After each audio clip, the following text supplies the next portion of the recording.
मेरा नाम विराज है। मैं एक लड़की से प्यार किया करता था। वो मेरी बहन की दोस्त थी और हमारे घर पर आती जाती रहती थी। वो लड़की बहुत ज़्यादा गरीब परिवार से ताल्लुक़ रखती थी। उसका नाम हिमांशी था और मैं उसे बचपन से ही पसंद करता था। उसका घर हमारे घर से ज़्यादा दूर भी नहीं था। मैं उसे रोज़ कॉलेज से आते जाते देखता था। हम दोनों की फैमिली ने हमारा रिश्ता तय कर दिया था। मेरी बहन का रिश्ता हिमांशी के भाई के साथ हो गया था और हिमांशी का रिश्ता मेरे साथ तय हो गया था।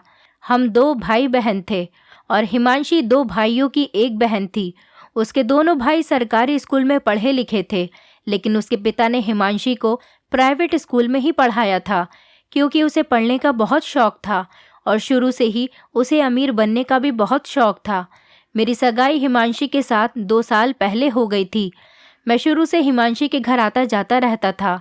सिर्फ उसके माता पिता मुझे बहुत पसंद करते थे और हिमांशी के भाई के साथ मेरी अच्छी दोस्ती थी। इसी तरह से हिमांशी भी हमारे घर पर आती जाती रहती थी क्योंकि उसकी मेरी बहन के साथ दोस्ती थी। वो दोनों एक साथ ही स्कूल में पढ़ी और उसके बाद एक ही कॉलेज में भी पढ़ने लगी।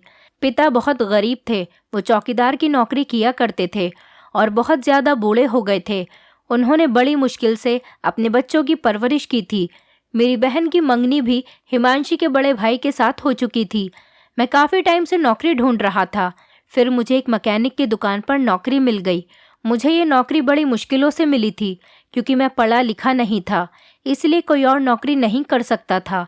मैंने सोचा इधर काम सीखकर मैं अपनी अलग से बाइक सर्विस की दुकान खोल लूँगा। मैं हिमांशी के घर आता जाता रहता था। एक दिन मैंने उसके लिए चूड़ियाँ और उसकी फेवरेट रसमलाई खरीद ली और वो लेकर मैं हिमांशी के घर पर चला गया। हिमांशी की माँ मुझे देखकर बहुत खुश हो गई थी। वो मुझे बहुत प्यार करती थी क्योंकि मैं उनकी बेटी के नखरे उठाता था। हिमांशी के माता पिता बहुत सीधे लोग थे। मैं हिमांशी के छोटे भाई के लिए भी चॉकलेट लेकर जाता था। मैं अपनी नौकरी की खबर सुनाने के लिए हिमांशी के घर पर गया था। जब मैंने हिमांशी के घर पर ये खुशखबरी सुनाई तो सबने मुझे खूब बधाई दी और उसकी पूरी फैमिली ये खबर सुनकर बहुत खुश हो गई थी। हिमांशी की माँ ने मुझे आशीर्वाद दिया।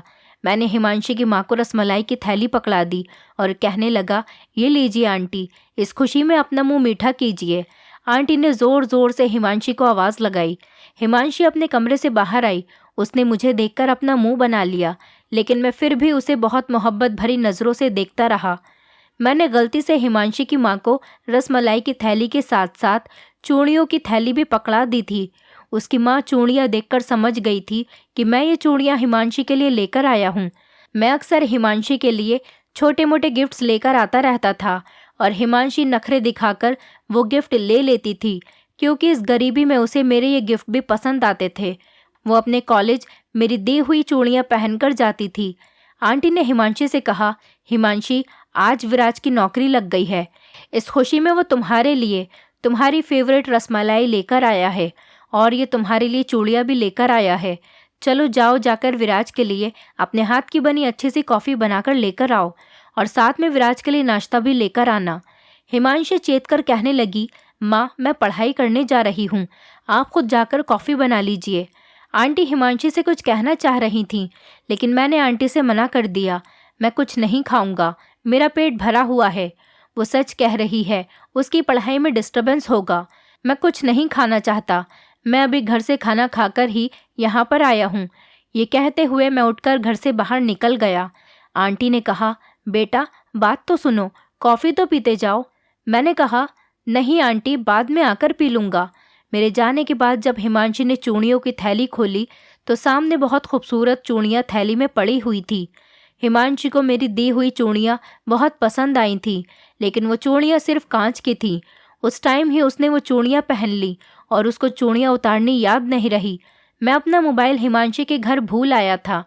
रास्ते में मुझे अपना मोबाइल याद आया तो मैं वापस हिमांशी के घर अपना मोबाइल लेने के लिए चला गया। मैं जब उसके घर पर गया तो हिमांशी ने मेरी दी हुई चूड़ियाँ अपने हाथों में पहन रखी थी। मैं उसके हाथों में चूड़ियाँ देखकर बहुत खुश हुआ था। मैं मुस्कुराकर कहने लगा, अच्छी है ना, तुम्हें पसंद आई? मुझे पता था तुम्हें चूड़ियाँ बहुत पसंद आएंगी। हिमांशी ने घमंड के साथ मेरी चूड़ियाँ हाथ से उतार दी और कहने लगी, मुझे इन कांच की चूड़ियों का कोई शौक नहीं, मुझे तो सोने की चूड़ियाँ चाहिए। अगर सोने की चूड़ियाँ लाते तो मैं और भी ज़्यादा खुश होती। फिर उसने चूड़ियाँ अपने घर की टेबल पर डाल दी। ये सुनकर मेरा दिल टूट गया था। ये सब हिमांशी की माँ देख रही थी और उसको गुस्से से घूर रही थी। अब हमारी फैमिली जल्द से जल्द हमारी शादी करना चाहती थी। हिमांशी का भाई तो मेरी बहन के साथ सगाई हो जाने पर बहुत ज़्यादा खुश था, लेकिन हिमांशी मुझसे शादी करने के लिए लगातार इनकार कर रही थी। लेकिन मैं हिमांशी के इनकार की कोई परवाह नहीं करता था, क्योंकि मैं तो उससे बहुत प्यार करता था। बस मैं किसी तरह से हिमांशी से शादी करना चाहता था। हिमांशी के लगातार इनकार करने पर उसकी माँ ने उसको खूब डांटा। उन्होंने उसको समझाया कि तुम कहीं की महारानी नहीं हो जो तुम्हारी शादी किसी राजकुमार के साथ की जाएगी। छोटे घर में रहने वाली लड़की होकर बड़े घर में रहने के सपने देखना छोड़ दो। बड़े लोग बड़े लोगों से ही रिश्ता जोड़ते हैं, गरीबों से नहीं। तो उनसे हिमांशी कहती कि माँ, हम गरीब लड़कियां बड़े घर के लड़कों से शादी करने के सपने नहीं देख सकती क्या? मैं इतनी खूबसूरत हूँ, कॉलेज में लड़कियां मेरी खूबसूरती की तारीफ करती हैं, मगर आज तक किसी अमीर लड़के ने मुझे प्रपोज नहीं किया। ये बात कहकर हिमांशी रोने लगी। उसकी माँ ने उसे समझाया, देखो बेटी, भगवान किसी के साथ नाइंसाफ़ी नहीं करता। अगर उसने हमें गरीबी दी है तो एक दिन वो हमारी गरीबी ख़त्म भी ज़रूर कर देगा। अगर कोई अपनी गरीबी में सब्र करता है तो इसमें भी भगवान की कोई अपनी मर्जी ही होती है। इसीलिए इसे खुशी खुशी बर्दाश्त कर लिया करो। अगर बुरा हमारे साथ होता है तो भला भी हमारे साथ ही होगा। देखो, विराज तुमसे बहुत प्यार करता है और तुम पर अपनी जान लुटाया करता है। तुम्हें उस जैसा पति कहीं नहीं मिल सकता।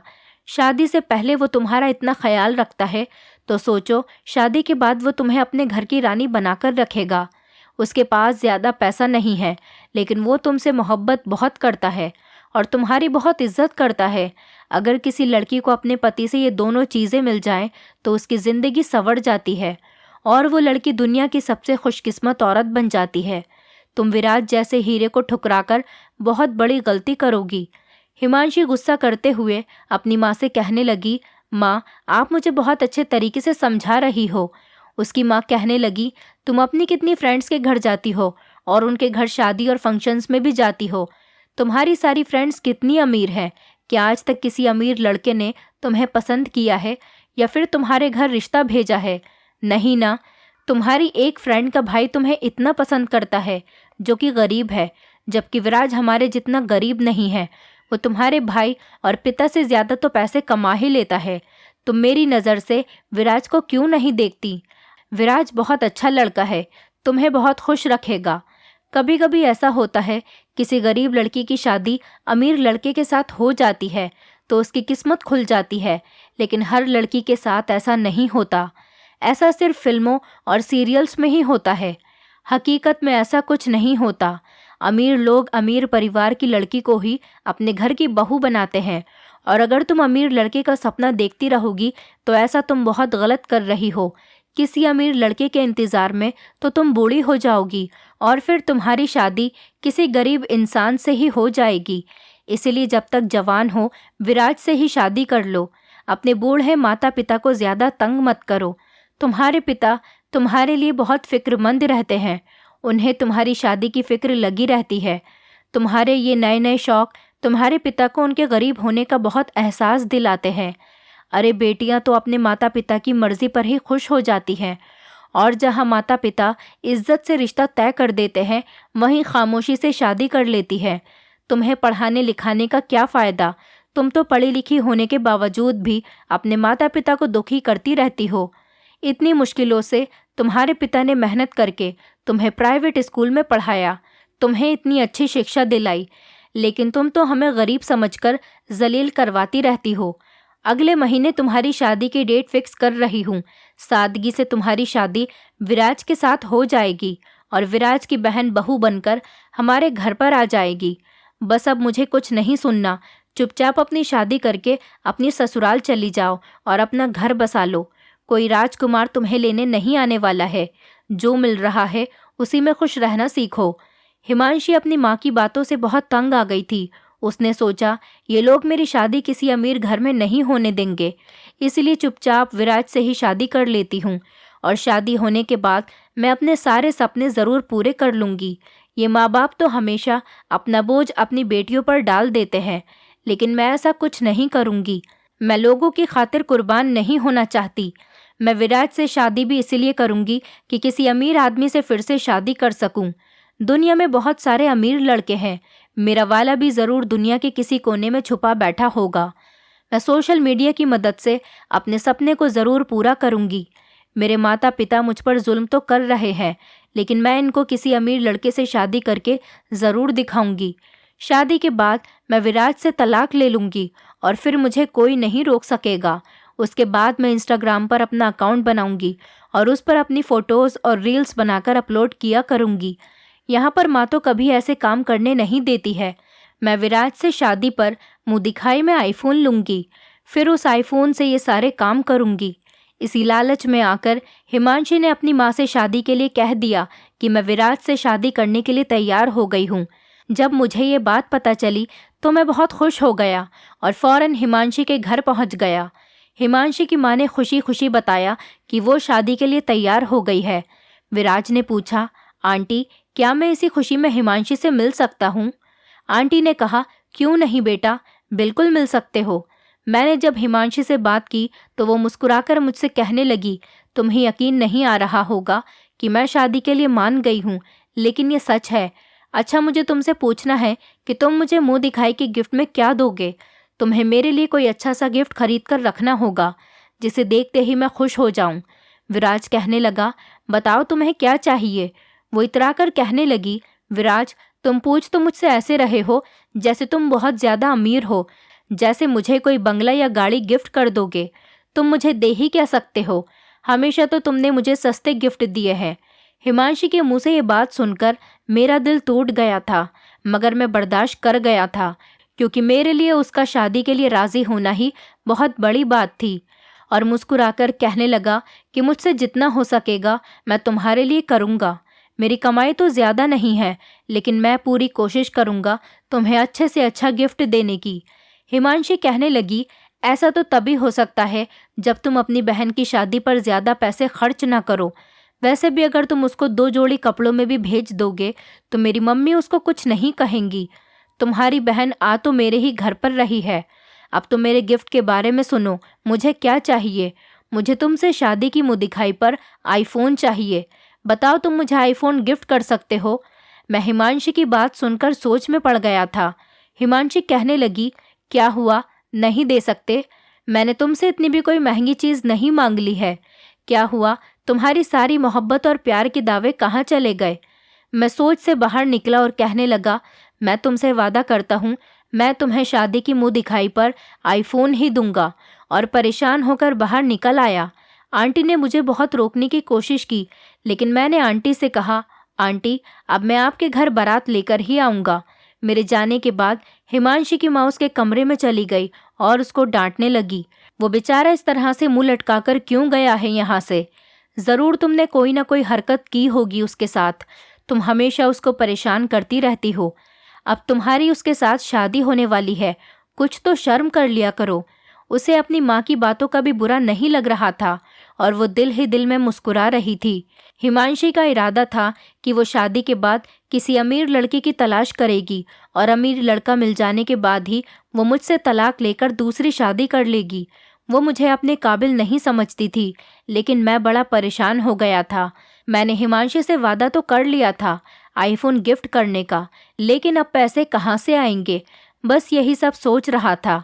कुछ जुड़े हुए पैसे मेरे पास अपनी बहन की शादी में खर्च करने के लिए रखे हुए थे, लेकिन वो पैसे भी इतने नहीं थे जिससे मैं हिमांशी के लिए आईफोन ले सकता था। आईफोन के लिए मुझे लगभग 1 लाख रुपए की ज़रूरत थी। इतने पैसे तो मैंने देखे भी नहीं थे, क्योंकि मैं सिर्फ दिन के 500 रुपये ही कमा पाता था। अब मेरे पास ये 1 लाख रुपए कहाँ से आएंगे? मैं सोच रहा था कि कोई मुझे 1 लाख रुपए उधार दे दे। मैं थोड़े थोड़े करके उसके सारे पैसे चुकता कर दूंगा, क्योंकि जहाँ पर हम लोग रहते थे वहाँ भी सारे लोग गरीब ही थे। मैंने सोचा कि जो कुछ मुझे अपनी बहन की शादी पर देना है वो तो मैं उसको ज़रूर देकर ही रहूँगा। आखिर मेरी एक ही बहन है, मगर हिमांशी का गिफ्ट भी बहुत ज़रूरी है। अगर मैंने उसको आईफोन गिफ्ट नहीं किया तो वो मुझसे नाराज़ हो जाएगी और मैं उसको नाराज़ नहीं कर सकता। पहले ही वो शादी करने के लिए बड़ी मुश्किल से तैयार हुई है। मैं अपनी दुकान पर चला गया। वहाँ पर मेरे साथ 2 लड़के और काम किया करते थे। उनमें से एक लड़के को मैं बेवजह ही डांटने लगा। वो मुझसे छोटे थे, इसलिए मेरा कहना मानते थे। एक वर्कर दूसरे वर्कर से कहने लगा, ऐसा लग रहा है भैया आज उदास हैं, वरना पहले तो हमने कभी उनको इतने गुस्से में नहीं देखा। लगता है उन्हें किसी बात की टेंशन है। एक लड़का वर्कर मुझसे कहने लगा, क्या हुआ विराज भैया, आपको कोई परेशानी है क्या? मैंने कहा, हाँ परेशानी तो है, मुझे थोड़े पैसों की ज़रूरत है, लेकिन मुझे यहाँ पर नौकरी करते हुए अभी 2 महीने ही तो गुजरे हैं। मुझे पता है मालिक भी मुझे पैसे नहीं देंगे। हमें तो यहाँ से सिर्फ इतने पैसे ही मिलते हैं जिनसे हमारा गुजारा हो जाता है, कुछ जुड़ भी नहीं पाता। वो वर्कर कहने लगा, विराज भैया आप बहुत मेहनत करते हो, देखना एक दिन आप बहुत कामयाब इंसान बन जाओगे और मालिक को भी आपका काम बहुत पसंद आता है। देखना वो आपके पैसे जल्दी ही बढ़ा देंगे। आप अपना काम भी ईमानदारी से करते हो, इसी बात से मालिक आपसे बहुत खुश रहते हैं। मैंने दोनों वर्कर्स से कहा, यार मुझे माफ़ कर देना, मैंने ज़रा गुस्से में तुम्हें डांट दिया, मुझे टेंशन हो रही है, और अपना गुस्सा तुम लोगों पर निकाल दिया। वो दोनों लड़के कहने लगे, कोई बात नहीं भैया, हमने आपकी बात का बुरा नहीं माना, आप तो बहुत अच्छे इंसान हो। उन लड़कों ने मुझसे पूछा कि भैया वैसे आप क्यों परेशान हो? अगर कोई परेशानी है तो हमें बताओ, शायद हम ही आपके कोई काम आ सके। मैंने कहा, दरअसल मुझे थोड़े पैसों की ज़रूरत है, मुझे कुछ पैसे उधार चाहिए। कोई ऐसा हो जो मुझे उधार पैसे दे सके, मैं थोड़े थोड़े करके उसके पैसे उसको वापस कर दूंगा। एक वर्कर कहने लगा, भैया जी एक बनिया है, सूद पर पैसे देता है, लेकिन उसे अपने पैसे टाइम पर वापस चाहिए होते हैं। अगर आप कहो तो मैं उससे आपको मिलवा देता हूँ। मैंने खुश होकर कहा कि ठीक है, तुम मुझे रात को उसके पास लेकर चलना। काम से फ्री हो जाने के बाद मैं उस वर्कर के साथ बनिए से मिलने के लिए चला गया। उसने अपनी जान पहचान होने की वजह से बिना किसी चीज़ को गिरवी रखे ही मुझे बनिए से पैसे दिलवा दिए। मैं बहुत खुश हो गया था। मैंने पैसे हाथ में आते ही सबसे पहले हिमांशी के लिए आईफोन ख़रीद लिया, और खुशी इतनी थी कि मैं सबसे पहले उसके घर उसको मोबाइल दिखाने के लिए चला गया। वो इतना खुश हुई कि वो अपने हाथ से मेरे लिए पकौड़े बनाकर लेकर आई और साथ साथ चाय भी बनाई। वो मुझसे कहने लगी, विराज अभी हमारी शादी के बहुत दिन हैं और मुझसे सब्र नहीं होगा, तुम क्या ये आईफोन मुझे अभी दे सकते हो? मैंने सोचा क्या फ़र्क पड़ता है, अभी ही दे देता हूँ। वैसे भी मुझे ये आईफोन गिफ्ट तो हिमांशी को ही करना था, अभी दूं या बाद में, चीज़ तो हिमांशी की ही है। वो बेचारी कितनी खुश हो रही है। मुझे लगता है कि शादी के बाद भी वो मेरे साथ इतनी ही खुश रहेगी। मैंने कहा, हिमांशी इस मोबाइल के बारे में तुम किसी को भी मत बताना, वरना कभी मेरी बहन को लगे कि मैंने कभी उसे मोबाइल गिफ्ट नहीं किया और अपनी पत्नी को शादी होने से पहले ही दे दिया। हिमांशी ने अपनी आंखों में बल चढ़ाते हुए कहा, कोई बात नहीं, वो भी शादी के बाद भैया से मांग सकती है। ये बात सुनकर मैं उदास हो गया। जब हिमांशी ने मेरी तरफ देखा कि मेरा मूड खराब हो गया है, तो वो कहने लगी, तुम परेशान क्यों होते हो? भैया भी शादी के बाद अच्छा काम करेंगे तो वो भी अपनी पत्नी को आईफोन ही गिफ्ट कर देंगे, और मैं इस मोबाइल के बारे में घर पर बता दूंगी कि मेरी कॉलेज के फ्रेंड ने मुझे ये गिफ्ट किया है, वो बहुत अमीर है। इस बात पर मेरी फैमिली में कोई भी कुछ नहीं कहेगा। मैंने हिमांशी को उसका मोबाइल दे दिया और मैं उदास होकर अपने घर वापस लौट आया। कुछ दिनों बाद मेरी और हिमांशी की शादी हो गई और मेरी बहन भी हिमांशी के घर दुल्हन बनकर चली गई। मैं हिमांशी से शादी होने पर बहुत ज़्यादा खुश था। आखिर मुझे मेरी मोहब्बत मिल गई थी। मैं जिस लड़की की ख्वाहिश करता था, आज वो मेरी पत्नी बनकर मेरे सामने बैठी हुई थी। मैं उससे बहुत प्यार करता था। शादी के शुरू के दिनों में तो हिमांशी भी मेरे प्यार के आगे हार गई थी, मगर फिर धीरे धीरे उस पर अमीर बनने का भूत सवार हो गया। हमारी खुशियाँ डबल हो गई थी। कुछ दिनों बाद पता चला कि हिमांशी प्रेग्नेंट है और 9 महीने पूरे होने के बाद उसने एक प्यारी सी बेटी को जन्म दिया।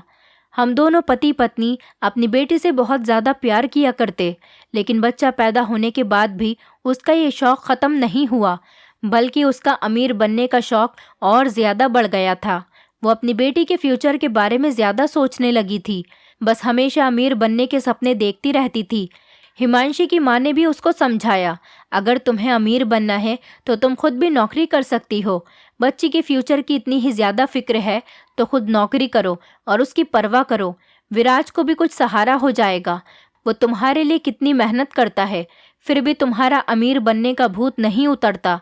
तुम्हें खुश रखने के लिए वो सुबह सवेरे ही घर से काम करने के लिए निकल जाता है और रात को देर रात तक घर वापस लौटता है और कहता है कि शादी पर जो पैसे खर्च किए थे उनका कर्ज उतार रहा हूँ।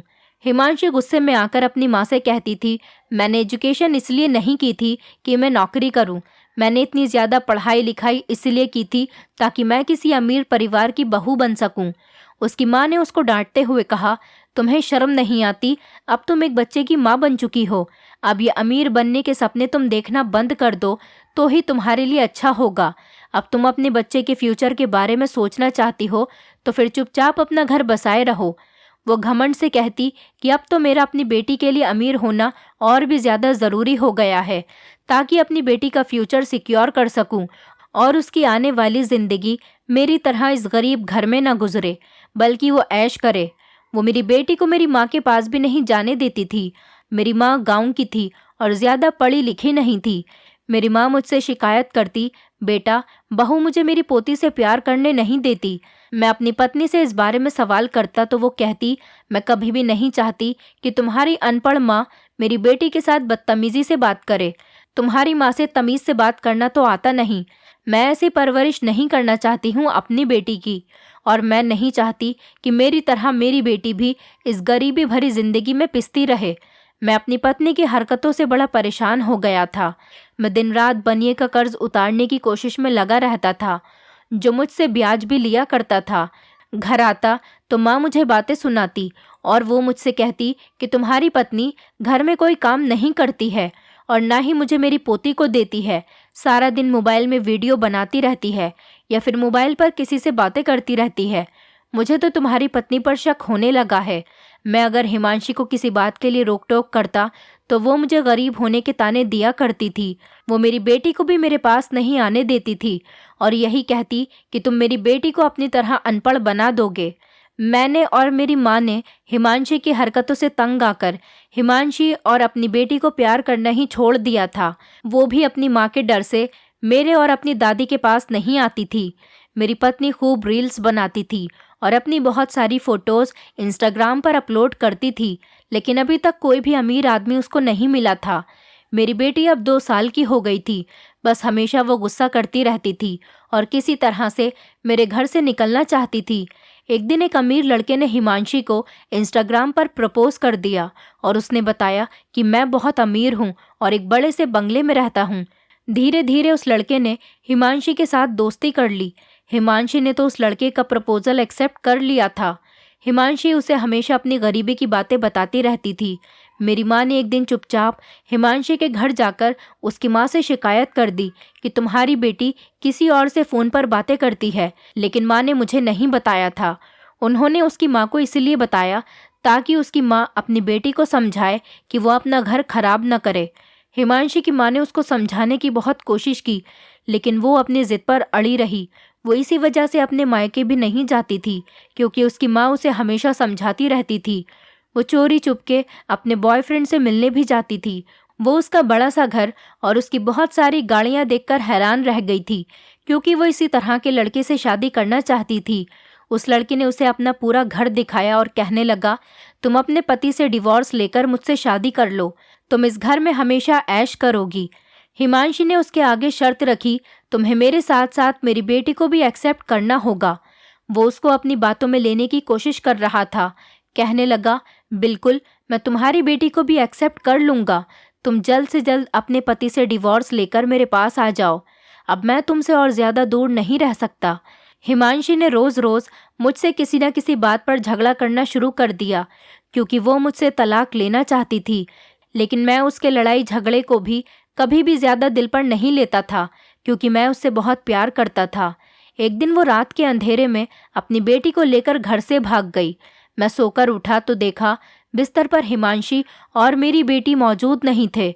मैं और मेरी माँ हमने पूरे घर में हिमांशी को तलाश किया, लेकिन वो हमें घर में कहीं नज़र नहीं आई।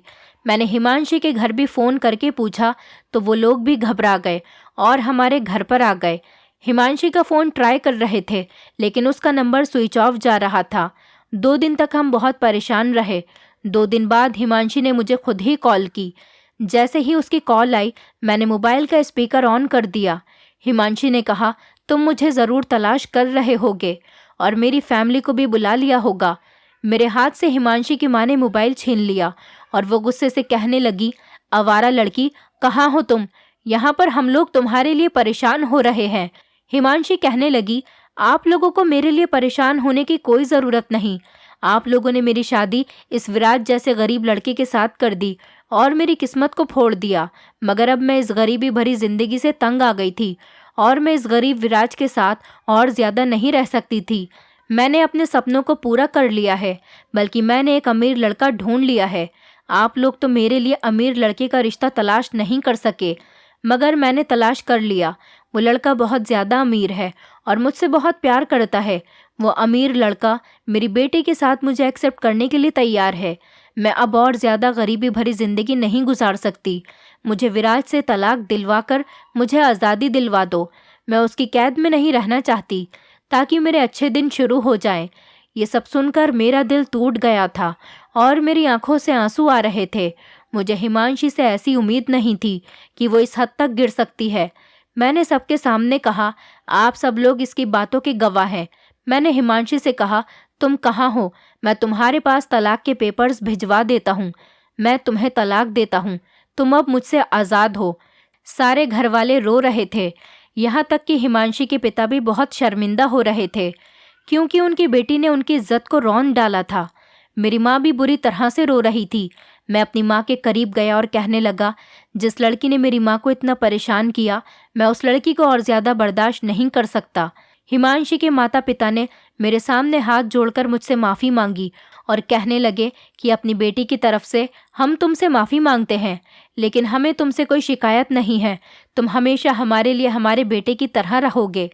मैं उन लोगों के सामने बहुत रो रहा था। उन्होंने कहा, चुप हो जाओ बेटा, वो लड़की ही तुम्हारे काबिल नहीं थी। मैंने हिमांशी को डिवोर्स के पेपर भिजवा दिए थे और उसे आज़ाद कर दिया था। अगले ही दिन मैं नॉर्मल हो गया और अपने काम पर चला गया।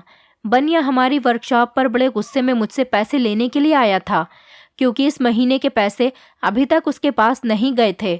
मैं बड़ा परेशान था और सर झुकाकर बैठ गया। बनिया मेरा उदास सा चेहरा और झुका हुआ सर देखकर मेरे सामने आकर बैठ गया और कहने लगा, क्या हुआ? आज तो तुम बहुत उदास लग रहे हो। मैंने बनिए के सामने हाथ जोड़ लिए और कहने लगा, मैं कुछ देर के लिए अकेला रहना चाहता हूँ, क्योंकि मैं बहुत ज़्यादा परेशान हूँ। वो दोनों लड़के और वर्कशॉप का मालिक, वो भी मुझे उदास देखकर वहीं पर हमारी बातें सुनने लगे। मालिक भी मेरे कंधे पर हाथ रखकर कहने लगे, क्या हुआ विराज? आज तो तुम बहुत ज़्यादा परेशान लग रहे हो। इससे पहले मैंने तुम्हें कभी इतना परेशान नहीं देखा।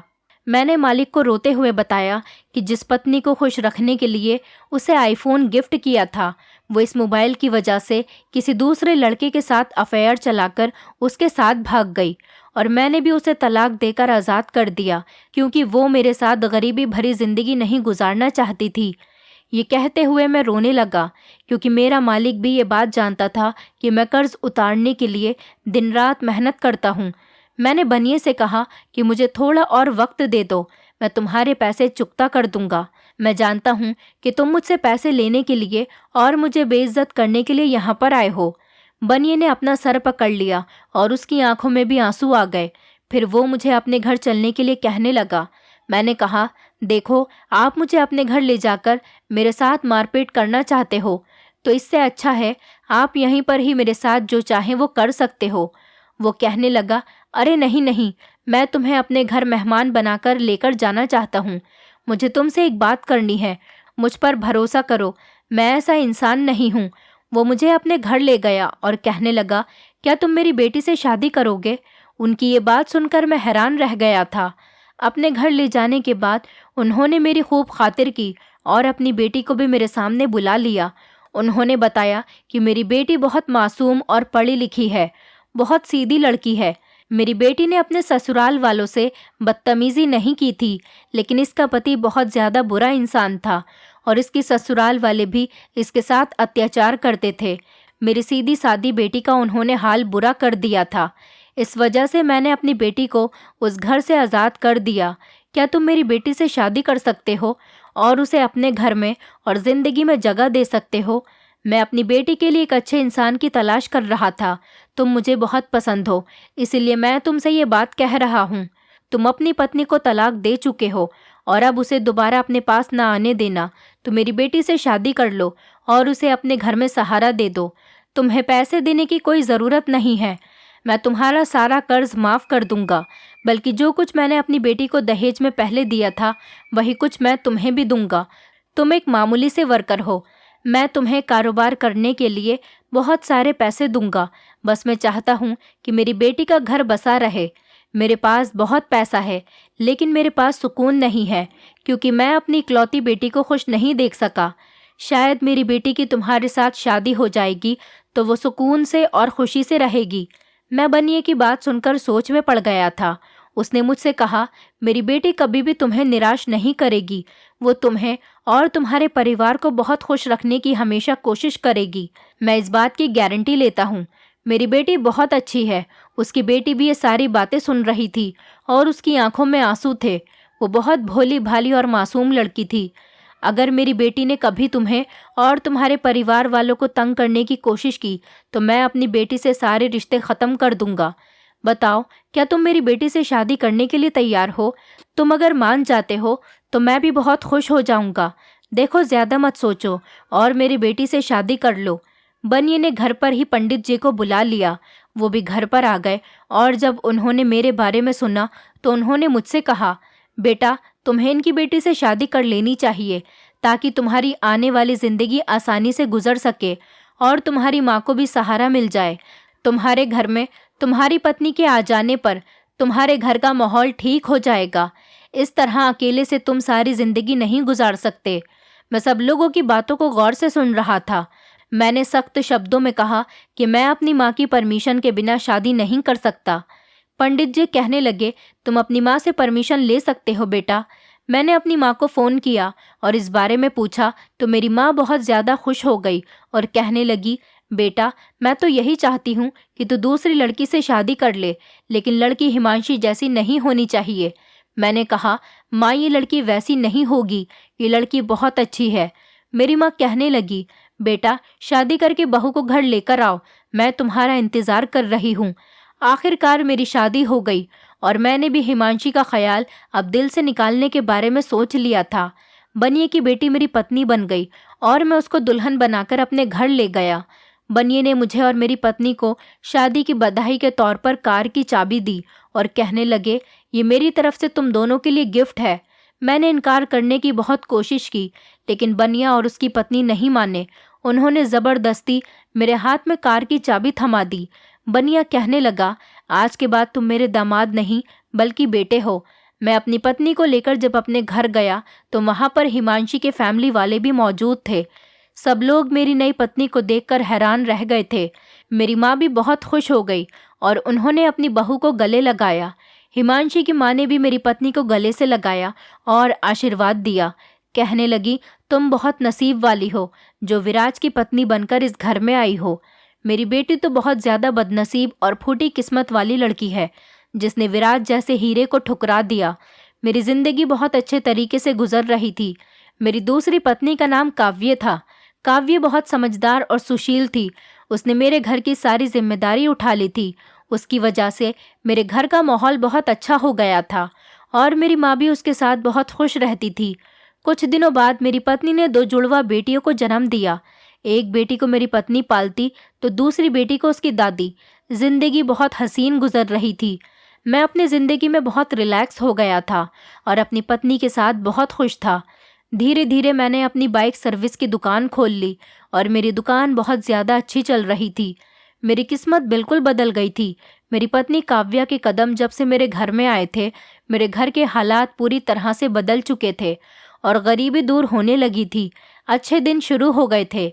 हिमांशी को भी अपने किए की सज़ा मिल गई थी। हिमांशी के घर वालों ने उससे सारे संबंध ख़त्म कर दिए थे। जिस लड़के की वजह से हिमांशी ने मुझे छोड़ा था, वो लड़का कोई फ्रॉड था। वो अमीर नहीं था, बल्कि वो तो एक बड़े से बंगले में नौकरी करने वाला चौकीदार था। हिमांशी को जब पता चला कि वो लड़का अमीर नहीं बल्कि बंगले में नौकरी करता है और वो बंगले के फोटोज़ और कार के साथ फोटोज़ लेकर हिमांशी को सेंड करता था, जिससे हिमांशी इम्प्रेस हो गई थी। लेकिन ये सब कुछ झूठ था। वो बंगला और कार उसकी नहीं थी, वो सारी चीज़ें बंगले के मालिक की थी। ये सब सुनकर हिमांशी को बहुत बड़ा झटका लगा था। उस लड़के ने इस बंगले में हिमांशी को भी अपने साथ नौकरी पर रख लिया था। हिमांशी एक बड़े घर की बहू नहीं बल्कि उस बड़े घर की नौकरानी बनकर वहां पर गई थी। वो अपनी ज़िंदगी पर बहुत ज़्यादा पछता रही थी। वो किसी तरह से वहां से जान छुड़ाना चाहती थी। हिमांशी ने मुझसे भी बात करने की बहुत कोशिश की। उसे लोगों के ज़रिए पता चला कि मैंने एक बहुत बड़ी बाइक सर्विस की दुकान खोल ली है और मैं बहुत ज़्यादा स्मार्ट हो गया हूँ। तो वह अपने किए पर बहुत ज़्यादा पछता रही थी। लेकिन मैंने कभी हिमांशी की तरफ पलटकर नहीं देखा। उस लड़के ने हिमांशी की इज्जत के साथ खेलकर उसे छोड़ दिया। हिमांशी इस सदमे को बर्दाश्त न कर सकी और जब उसके पास कोई रास्ता न बचा तो उसने सुसाइड कर ली और हिमांशी की बेटी लावारिस हो गई। जब मुझे ये बात पता चली तो मैं अपनी बेटी को लेने के लिए उस बंगले पर चला गया। वहाँ मेरी बेटी का बहुत बुरा हाल था। मैं उसे लेकर घर आ गया और अपनी पत्नी से कहने लगा, क्या तुम मेरे कहने पर मेरी बड़ी बेटी की परवरिश कर सकती हो? मेरी पत्नी ने इस बात पर कोई एतराज़ नहीं किया और खुशी खुशी मेरी बड़ी बेटी को एक्सेप्ट कर लिया। अब मेरी पत्नी के साथ मेरी ज़िंदगी बहुत अच्छी गुजर रही है। हिमांशी को उसके किए की सज़ा मिल गई थी। मेरी तीनों बेटियां बहुत ज़्यादा खुश हैं और मेरी बड़ी बेटी काव्य को ही अपनी मम्मी कहती है और मुझे पापा। अमीरी के लालच में आकर हिमांशी ने अपनी ज़िंदगी को ख़राब कर लिया था। कहते हैं लोगों की कदर करनी चाहिए। शायद हिमांशी ने मेरी कदर नहीं की थी। आज मैं किसी अमीर इंसान से कम नहीं हूँ। मेरे पास भगवान का दिया सब कुछ है। दोस्तों, उम्मीद करती हूँ आपको हमारी कहानी पसंद आई होगी। कहानी पसंद आई है तो वीडियो को लाइक करें, चैनल पर नए हैं तो चैनल को सब्सक्राइब करें और हाँ, नोटिफिकेशन बेल को ज़रूर दबाएं ताकि अगली अपडेट सबसे पहले आपको मिले।